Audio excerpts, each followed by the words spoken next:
The day of Sana's 6th birthday was supposed to be perfect, or at least as perfect as I could make it under the circumstances. My name is Kamali, and life had been anything but simple lately. I was in the midst of a messy divorce from my husband Jabari. The paperwork loomed over us like a dark cloud, and the tension seeped into every corner of our home. I was determined not to let it ruin Sana's special day, though. She deserved joy, laughter, and a sense of normalcy, even if her world was quietly being pulled apart. I went all out for the party. Streamers in bright pinks and blues hung from the ceiling, twisting like colorful vines across the living room. I had baked red velvet cupcakes from scratch the night before, my hands stained red from the food coloring, the kitchen smelling of vanilla and cocoa. Goodie bags sat neatly on the table, filled with stickers, small toys, and candies. Paper hats in silly shapes were ready for the kids. I even invited the parents to stay, something I regretted almost immediately. Maybe it was guilt over the divorce, or perhaps a subconscious need for witnesses to prove I was holding it all together. Whatever the reason, the living room filled with 3 of Sana's little friends, their best friends, changed weekly at this age, and their hovering parents. The girls shrieked with delight, running around like tiny whirlwinds of energy, their voices high-pitched and unstoppable. The parents sipped coffee, exchanging awkward small talk, their eyes occasionally darting toward me with that mix of sympathy and curiosity. "How are you holding up?" one mom asked, her voice laced with the unspoken question about the tea on Jabari and me. I smiled too widely, laughed too quickly, using that performative voice reserved for uncomfortable social situations. Everything was fine. Sana was fine. I was fine. Then the mail arrived.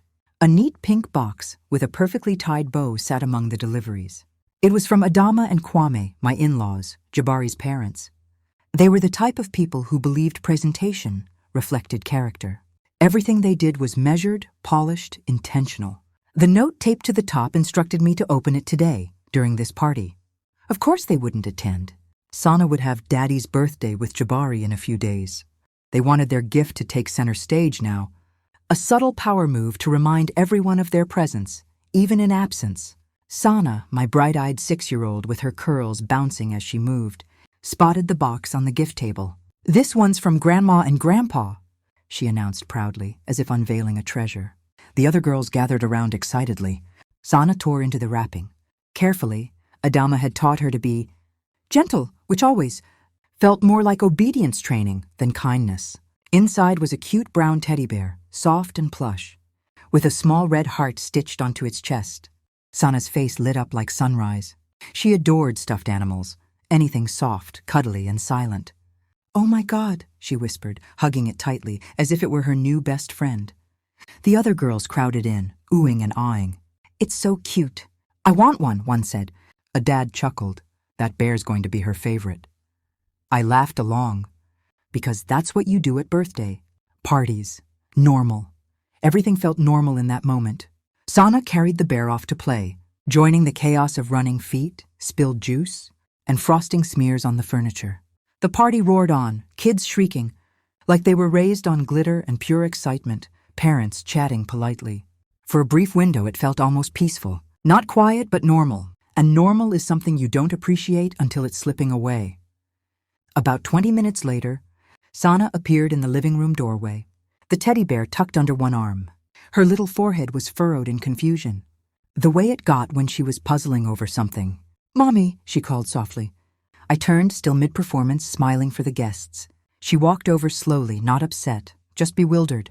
Then she held up the bear. There was a tiny opening near one seam, like a hidden zipper concealed under the fur, the kind of detail a curious child would notice while exploring her new toy. "Sana, what did you do?" I asked lightly, though a strange unease stirred in me. She squeezed the bear gently and looked up. "Mommy, what is this?"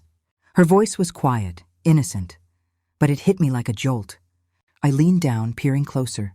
Through the small opening, something hard glinted, not soft stuffing, but something rigid, unnatural. My skin went cold, my stomach plummeted. Instinct screamed at me to react, to gasp, to demand answers, to confront Adama and Kwame immediately. But there were children watching, parents chatting, a cake waiting to be sung over, and Sana's trusting eyes on me, waiting for reassurance. I swallowed the panic. Survival mode kicked in. Oh, let me see that for a second. Baby, I said softly, as if it were just a loose thread. Sana hesitated. It's broken. I'm not lying, I replied gently, though every word felt like a lie to protect her. I just want to check something. I took the bear carefully, my hand steady despite the tremor inside. Go play, I'll bring it right back. She nodded and scampered off, trusting as always. I walked calmly down the hallway, avoiding any rush that might draw eyes. In my bedroom, the neutral territory that used to be shared with Jabari, I locked the door. My hands shook as I sat on the bed's edge, the bear in my lap. Staring at the seam, I knew this wasn't accidental. This bear wasn't just a gift. It was deliberate. A message. My heart pounded heavily. I widened the opening carefully, adjusting for light. Inside, barely concealed, was a small device, hard plastic, wires, metallic components. Not a toy part, not stuffing. Something hidden, something wrong. My face paled. Anger ignited deep inside, replacing the shock. Outside, the party continued. Laughter, footsteps, calls for more juice. In here, the innocent-looking bear sat like a betrayal. I didn't scream. I didn't cry. I smoothed the fur, closed the seam as best I could, and hid the bear in a high drawer where Sana couldn't reach it. Then I practiced my smile in the mirror. The party wasn't over. I returned to the living room, served cake, sang happy birthday with enthusiasm, clapped at the right moments. All the while, a warning echoed in my mind. This bear had a purpose, and I hadn't uncovered it yet. When the last guest left, exhaustion hit. But relief didn't. Sana was upstairs, humming as she brushed her teeth, oblivious to the storm. Best birthday ever, she murmured later as I tucked her in. My throat tightened. Mine too, I lied, kissing her forehead. Mothers lie to shield their children. The house fell silent. I retrieved the bear, opened the seam wider. The device was clearer now, a recording component, perhaps a tracker. I took photos from every angle, noting tiny printed numbers. Then I searched online, piecing it together. A spy device, capable of listening or locating. Why? To spy on us? On me? The implications chilled me. Sana had hugged this thing, pressed her face against it. Adama and Kwame had sent it. Jabari was tech-savvy. This felt like his touch. I sealed the bear in a bag, hid it securely. No calls yet, no accusations that could tip them off. Strategy first. The next morning I called my lawyer. Camille Vance. Her office was professional, calm. I showed her the photos. Her eyes sharpened. This is serious, she said. Then she revealed Jabari had rejected the 50-50 custody proposal. He wanted full custody, claiming I was unstable, seeking control over finances, including Sana's trust fund from my late father. It clicked. The bear wasn't random. It was evidence gathering. For a custody battle. To paint me as unfit. To access the $50,000 trust. Clarity washed over me. I'd offered peace.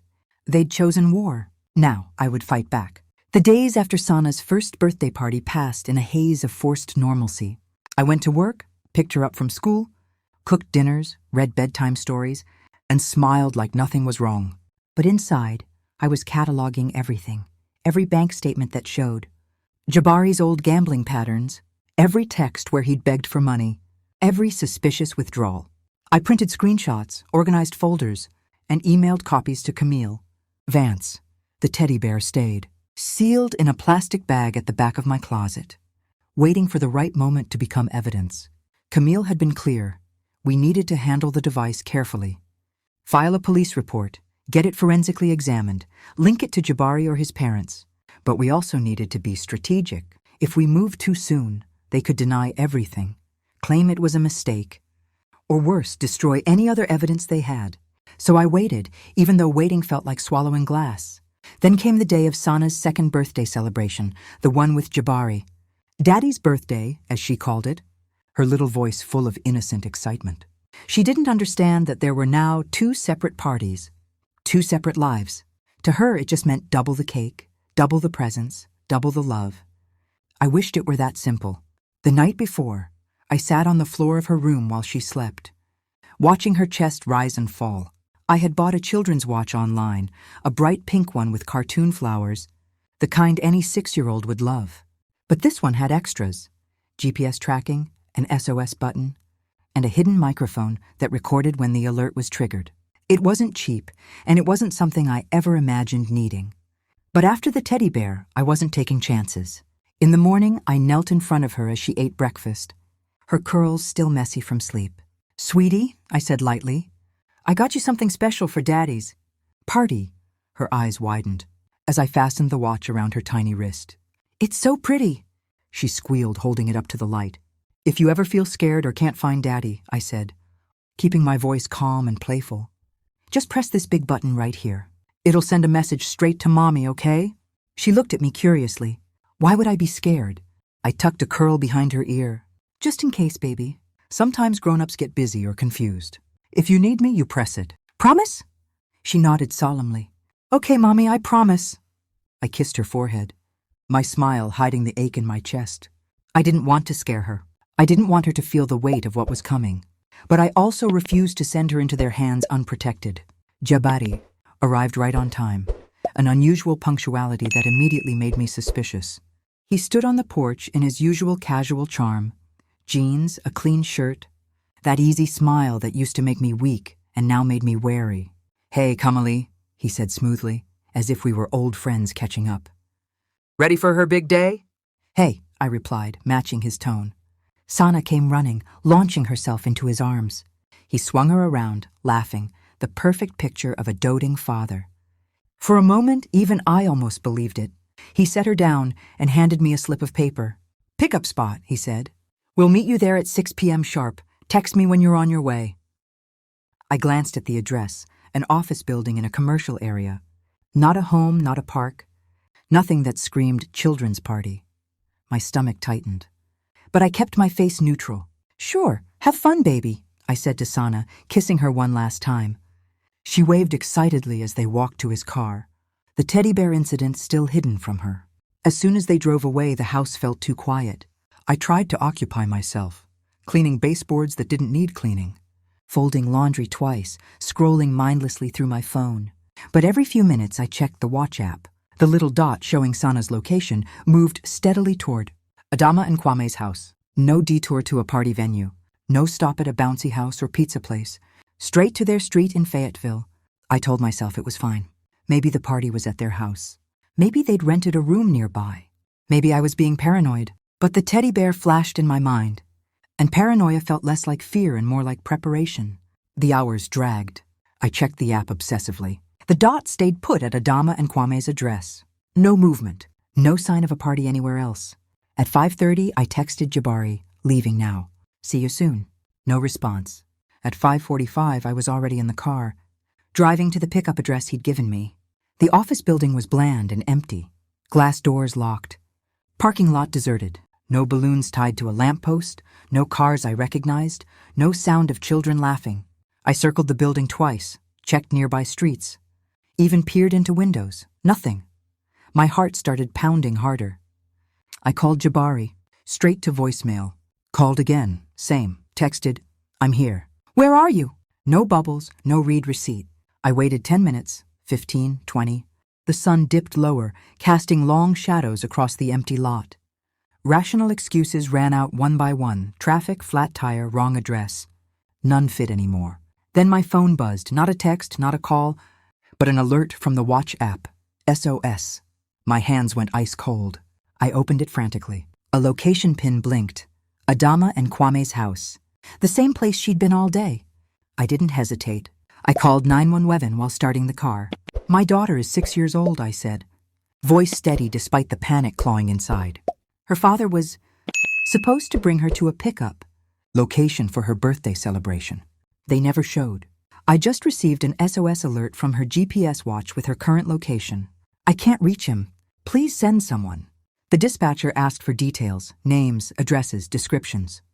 I gave them everything, driving fast but controlled. Every red light felt like a betrayal. My mind raced through worst-case scenarios, but I shoved them down. Stay focused. Get to her. I arrived at Adama and Kwame Street in under 15 minutes. A patrol car was already parked outside their house. Relief flooded me, so intensely my eyes stung. Before I could even park properly, the front door opened and Sana came running out, tears streaking her face. She threw herself into my arms with a force that nearly knocked me over. "Mommy!" she sobbed, clinging so tight her fingers dug in.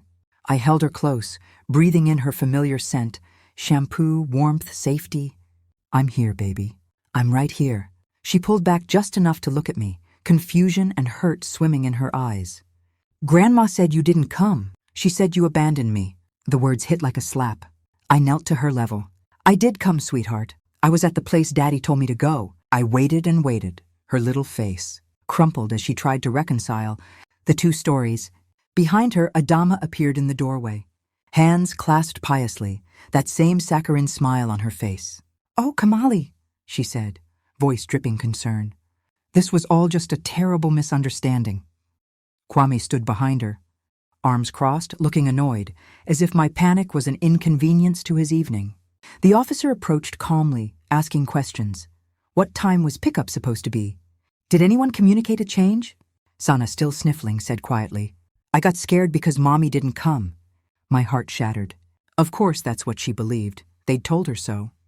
A 6-year-old doesn't question the adults she trusts, Adama murmured sympathetically. She's been so emotional lately. I met her eyes and saw it clearly. The same calculating smile she'd worn at Sunday dinners when probing about finances. I didn't argue. Not on their porch, not in front of Sana, not with the officer watching. I simply scooped her up. We're going home now, I said firmly. Adama opened her mouth to protest, but the police presence silenced her. Kwame grunted but said nothing. Jabari, predictably, was nowhere to be seen. In the car, Sana fell asleep almost immediately, exhausted from the emotional whirlwind. At home, I made her hot chocolate, even though it was warm outside. We sat on the couch, her small hands wrapped around the mug. I reassured her over and over, I would never abandon you. Never. She nodded, leaning into me, trusting again because children are resilient like that. Later, after tucking her in, I opened the watch app. The SOS event had an audio file attached. 30 seconds of recording triggered by the alert. My finger hovered, dread pooling in my stomach. I pressed play. At first, muffled sounds, fabric rustling, Sana's quick breathing. Then Adama's voice, clear and deliberate. See, sweetie? Your mommy didn't come. Sana's tiny, trembling voice. She said she would. Adama again, soft and poisonous. Sometimes mommies say things and don't keep promises. You have to remember that. Kwame in the background, stop crying. Big girls don't cry. A choked sob from Sana. Then Adama once more, coaching. If anyone asks, you tell them mommy forgets things sometimes. You tell them she gets upset a lot. You tell them she isn't always stable. A pause. Then gentler. You don't have to like saying it, but it's important. Daddy needs our help. We can take better care of you. The recording continued. More grooming, more manipulation. My skin crawled. This wasn't a misunderstanding. This was premeditated. They had kept her from the pickup spot on purpose. Fed her lies and tried to plant doubt in her mind about me all. To build a case for instability, I saved the file immediately, backed it up to the cloud, emailed it to Camille with the subject line, urgent evidence. Then I sat in the dark, rage and grief warring inside me. They had used my daughter as a pawn. They had made her cry, made her doubt me, all for money. For control, for Sana's trust fund. But in trying to break me, they had handed me the weapon I needed. Their own voices captured forever. I wasn't going to play nice anymore. The months after that second birthday felt like living in a pressure cooker. Every day was a careful balance, being the steady, loving mother Sana needed while quietly building a fortress of evidence around us. Camille Vance became more than my lawyer. She was my strategist, my sounding board, the calm voice that kept me from exploding when the rage bubbled. Too close to the surface, we moved methodically. First the teddy bear. I filed the police report exactly as Camille advised. Detectives took the bear into evidence, sent it for forensic analysis. The results came back damning. Fingerprints from Jabari on the internal components. Purchase records linked to an online account he'd used before. Even metadata from the device's firmware tying it to software he'd downloaded. It wasn't just a listening device and tracker. It had been active, transmitting data until the moment I'd sealed it away. Then the SOS recording from Sana's watch. Camille had it authenticated, transcribed, and prepared for court. Hearing Adama's voice on paper, cold, calculated, coaching a terrified 6-year-old to lie about her own mother, was devastating. but it was also irrefutable. We added the police report from the fake pickup location. My call logs showing unanswered attempts to reach Jabari. The watch's GPS data proving Sana had never left Adama and Kwame's house that day. I kept gathering the financial pieces, too. Old bank statements showing unexplained withdrawals during our marriage. Screenshots of texts where Jabari begged me to borrow from Sana's trust fund for emergencies. That always turned out to be gambling debts. Emails from Adama and Kwame, pressuring me to be a good mother and use the inheritance for family needs. It painted a clear picture. This wasn't about parenting differences. It was about money, control, and a willingness to weaponize a child to get both. Jabari's side tried to fight back, of course. His lawyer filed motions claiming I was alienating Sana from her father, that I was overly dramatic, that the teddy bear was a misunderstanding, and the watch recording was illegally obtained. Camille dismantled each argument with precision. The recording was legal, single-party consent in our state, triggered by a child's emergency alert on a device I owned. The bear wasn't a misunderstanding. It was tampering with a minor's property for surveillance purposes. The guardian ad litem assigned to Sana's case met with her multiple times. Sana was shy at first, but she opened up in her own way. She told the guardian she loved Daddy, but didn't like going to Grandma and Grandpa's house anymore because they said things that made me sad. She said she felt safe with Mommy. She said she didn't want to talk about the day she pressed the button. The guardian's report was unequivocal. Sana's primary attachment was to me, and any attempt to coach her against me had caused emotional harm. The hearing finally arrived on a crisp fall morning. I dressed carefully, simple navy suit, hair pulled back, minimal makeup. I didn't want to look angry or vengeful, even though both emotions lived under my skin. Camille had prepared me. Stick to facts, stay calm, let the evidence speak. The courtroom was smaller than I expected, wood-paneled and quiet except for the occasional rustle of papers. Jabari sat at the opposite table with his lawyer, looking thinner than I remembered, his usual charm replaced by something brittle. Adama and Kwame were there too, dressed impeccably, faces arranged in expressions of pious concern. I didn't look at them. I focused on Camille, on the judge, on the future I was fighting for. Camille presented our case like a masterclass in clarity. Exhibit A, the teddy bear and forensic report. Exhibit B, the watch recording and transcript. Exhibit C, financial records, showing a pattern of gambling and financial coercion. Exhibit D, the guardian's report. She called me to the stand briefly, just long enough for me to tell the truth in my own words. I spoke steadily about discovering the device, about driving to an empty parking lot, about holding my crying daughter on a stranger's porch while her grandmother lied to her face. When Jabari's lawyer cross-examined me, he tried to paint me as paranoid, controlling, bitter from the divorce. Isn't it possible the device in the bear was a simple voice recorder meant for Sana to record messages to her grandparents? He asked. I looked directly at the judge. No, I said.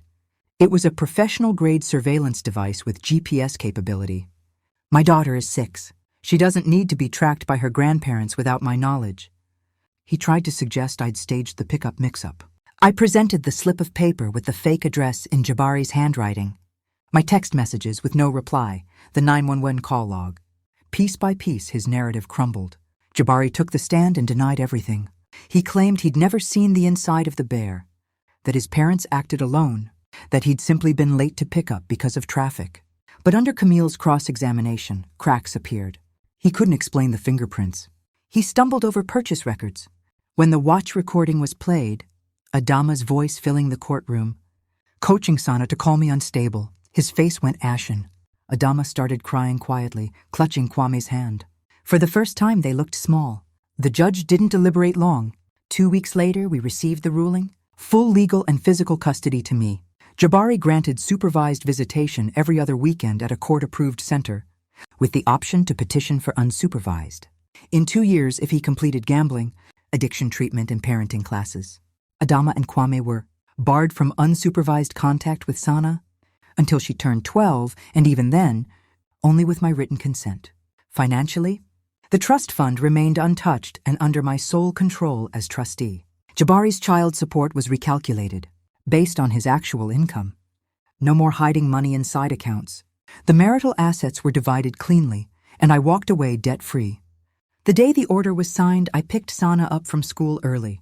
We went for ice cream, just the two of us. She didn't know the details of the hearing, but she felt the shift. "Are we done with court now?" she asked, licking chocolate off her spoon. "Yes, baby," I said. "It's just us now. You and me." She smiled, a real one that reached her eyes, and my heart finally unclenched. In the months that followed, life settled into something I hadn't known in years: peace. Jabari used his supervised visits sporadically at first, every other week for a while, then less often. Sometimes he'd cancel last minute with excuses about work or feeling unwell. Sana stopped asking why. She'd just shrug and say, "That's okay. We can have a girls' night instead." I never badmouthed him in front of her. I didn't need to. His absence spoke for itself. Adama and Kwame vanished from our lives completely.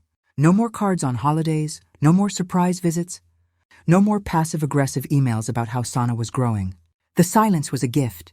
Sana started therapy, not because she was broken, but because every child deserves space to process big feelings. She drew pictures of our house with just 2 stick figures, a tall one with curly hair, me, and a smaller one holding a teddy bear that definitely did not have wires inside. She made friends whose parents didn't whisper about divorce drama. She turned 7, then 8, with parties that were loud and chaotic and gloriously uncomplicated. Financially, I could breathe deeply for the first time in my adult life. My paycheck stayed in my account. Savings grew. Sana's trust fund sat safely invested, growing steadily for college or whatever dream she chose later. No more frantic budget scrambles, no more mysterious missing money. Some nights, when the house was quiet and Sana was asleep, I'd sit with a glass of wine and think about how close I'd come to losing everything, how I'd almost played nice right into their trap, offering fairness to people who only understood force, how one hidden device in a brown teddy bear had unraveled an entire web of manipulation. But mostly I thought about how far we'd come, how Sana laughed without looking over her shoulder, how she trusted again, not blindly, but fully, how she'd started calling our little house home in a way that meant safety, not just location. I didn't go too far in that courtroom. I didn't seek revenge. I sought protection, justice, and a future where my daughter would never be used as collateral again. And I got it. Years from now, when Sana is old enough, I'll tell her the whole story. Not to burden her, but to show her what strength looks like, what a mother's love can endure, what happens when you stop accepting crumbs and demand the whole table. Until then, we live quietly, happily, freely. 2 birthdays a year became one big one again. Streamers, cupcakes from scratch, because I still refuse to buy them. Friends shrieking like tiny opera singers raised on glitter. And every year when she blows out her candles, I make the same silent wish, that she always knows she is safe, she is loved, and she is enough, because she is. We both are. Did you like the story? And which city are you listening from? Let's meet in the comments. If you like the story, you can support me by sending a super thanks so I can keep bringing more stories like this. Thank you so much for your sweet support. I'm looking forward to your comments on the story. On the screen, you can see 2 new life stories that I highly recommend. There's so much more on my channel. Don't forget to subscribe. See you in the next life story. With love and respect.